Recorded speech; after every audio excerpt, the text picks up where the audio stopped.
Tofauti ya mtu mwenye pressure na mtu ambaye hana pressure, hana tatizo la pressure au shinikizo la damu, tofauti ipo kwenye mishipa ya damu.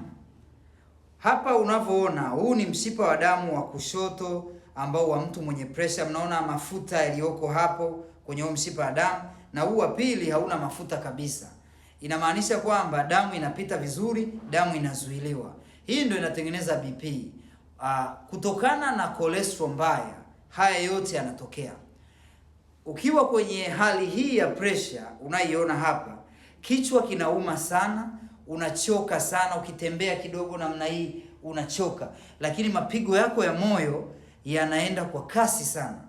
Na hii ni tafsiri kwamba tayari mishipa yako ya damu inaziba. Mishipa ya damu inavyoziba ndio inaleta shinikizo la damu. Damu inapita kwa shida, inaathiri moyo moja kwa moja.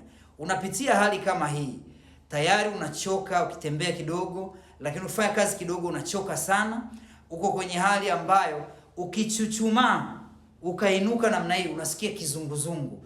Kama ukichuchumaa kidogo hivi ukainuka hivi unasikia kizunguzungu, hiyo BP haipo sawa.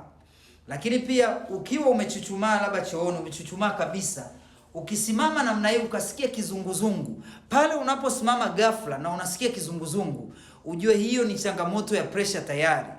Lakini pia unapitia wakati ambao pressure inakusumbua na unaijua na inahatarisha maisha yako. Tayari pressure inaathiri kwenye upande wako wa figo, zinaathirika moja kwa moja na tatizo hilo la pressure. Una wasiwasi na figo lako, bado huna uhakika, lakini una wasiwasi. Una wasiwasi na afya yako. Ukishtuliwa kidogo namna hii, mapigo ya moyo yanaenda kwa kasi sana. Hii ni hali mbaya na ni taarifa mbaya sana. Wasiliana na mimi, andika neno afya, nikusaidia hatua kwa hatua kwenye upande wa wewe kurejesha afya yako kuwa salama.